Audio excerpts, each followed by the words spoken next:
પાટણ જિલ્લા કોંગ્રેસ અનુસૂચિત જાતિના પ્રમુખ તરીકે હસમુખ સક્સેનાને ચાલુ રાખવાની માંગ સાથે પ્રદેશ કોંગ્રેસ સમિતિ દ્વારા નિમણૂક કરવામાં આવેલ પાટણ જિલ્લા અનુસૂચિત જાતિના મહિલા પ્રમુખને તાત્કાલિક પ્રમુખ પદેથી દૂર કરવા ગતરોજ પાટણ ધારાસભ્ય અને જિલ્લા કોંગ્રેસ પ્રમુખ સમક્ષ જિલ્લા કાર્યાલય ખાતે કાર્યકરોએ ઉગ્ર રજૂઆત કરી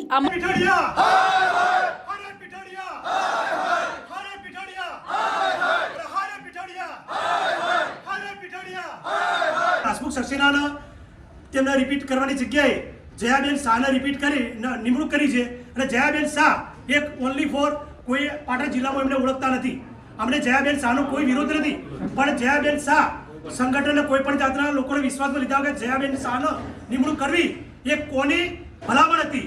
એ ભલામણ ખરેખર ના નિકાલ થવો જોઈએ અને હસમુખભાઈ સક્સેનાના અમારી જે અરજી છે એમને રિપીટ કરવા જોઈએ. મામલે તાત્કાલિક નિરાકરણ લાવવામાં નહીં આવે તો પાટણ જિલ્લાના તમામ તાલુકાના આગેવાનો, હોદ્દેદારો તેમજ કોંગ્રેસ પક્ષના કાર્યકરો સમૂહમાં રાજીનામા આપી દેશે તેવી ચીમકી ઉચ્ચારી હોવાનું જાણવા મળ્યું છે.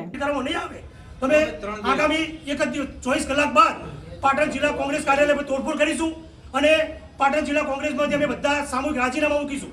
પાટણ ધારાસભ્ય અને જિલ્લા કોંગ્રેસ પ્રમુખે લોકોના આક્રોશને ધ્યાનમાં રાખીને તેઓની રજૂઆત ગુજરાત પ્રદેશ કોંગ્રેસ સમિતિ સુધી પહોંચાડી યોગ્ય કરવા હૈયાધારણા આપ્યો હોવાનું જાણવા મળ્યું છે.